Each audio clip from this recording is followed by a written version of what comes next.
In all that we do as Nigerians in diaspora, community spirit is vital. It's such a pity that a lot of things are falling apart among our community.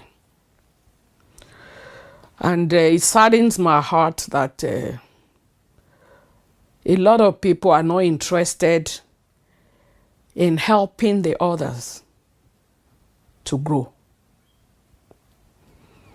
Instead, the pull down syndrome is so strong among us, and it's very, very sad. If in a smaller society like this we're not united, what do you feel when you go back to Nigeria? We are not united, and we need to. I remember when I first came, I was doing a lot of community activism, making sure that we are well integrated and all that. And I listened to a lot of people talking me down. Like, she's going for a free job again. Because, we couldn't work at the time. So I was volunteering. And it was through my volunteering that I was, admitted into so many things. Like I'll be called to come and address one group or the other about our culture so that service providers can understand us and they map out ways by which we could be well served. So I was going around doing that.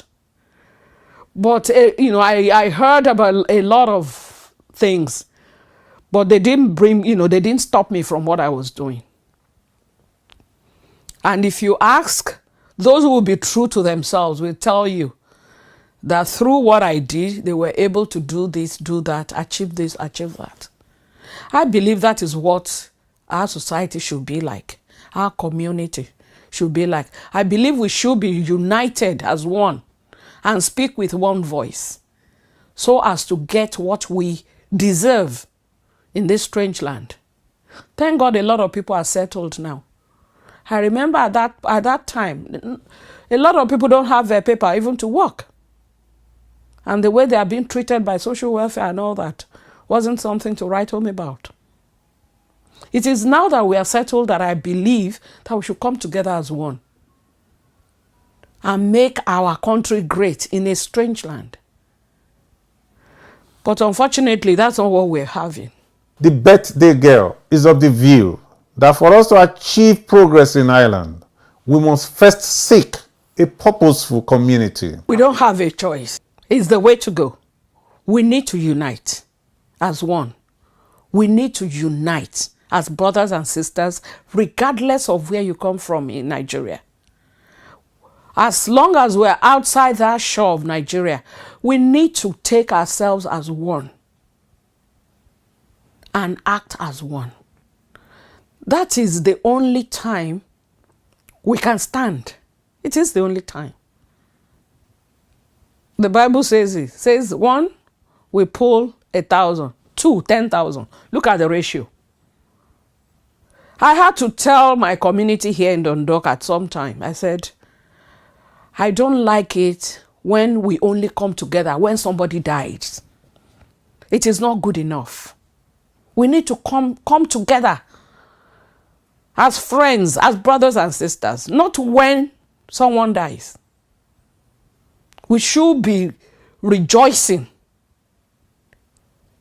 together, having fun and helping each other, not contributing money to the family of the bereaved after they have died. I don't like that. I don't like that.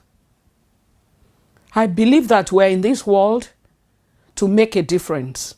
We're in this world to help each other, to impact on each other's lives. Anything short of that is a waste of time. Mrs. Olubunmi Salako has a final advice to mothers on parenting. Give time to your children. They need it. Be interested in their lives.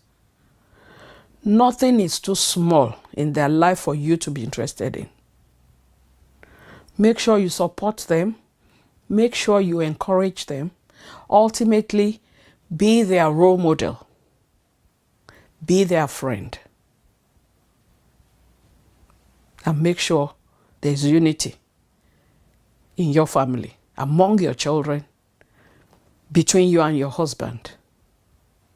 Make sure the environment is conducive for children's healthy growth. The visit to Dundalk to tap and benefit from the wisdom of the birthday queen ended with a message to Nigerians in Ireland and the black community in general. As for community, make sure you are able to impact on others. Be interested in what is going on around you. You know, be interested in what goes on and be ready to help others. Don't get involved in pulling people down. This life is so fragile. You don't know who you're going to pull down that we end up being suicidal. What is going on the social media now is so bad that it's putting our society down, our community. Where you see, especially the Yorubas, going on social media to destroy each other. It's not what we want our children to be seeing. It's not the way we were brought up. So we ensure that we are a neighbor's keeper. The society help in shaping the life of children. It's not in the home alone. In the past, when you see a child of another person going wrong, you have the right to caution such child. But these days, you dare not go outside and say you are, cautioning another person's child. You might be labeled as an abuser. But from where we come from, we are always our brother's keeper. If I see a child that misbehaves outside, I have the right to say, no, you don't go that way. And if the parent hears, I expect the parent to thank me rather than fight me. So we should look at all these things. And like the Oni just said, our language is very, very important. We should make sure that our children can speak our language and they understand it, so that we don't throw out our heritage. We don't forget where we come from. It's very important that we hold on to our culture, the good aspect of it, of our culture, and hold on to God.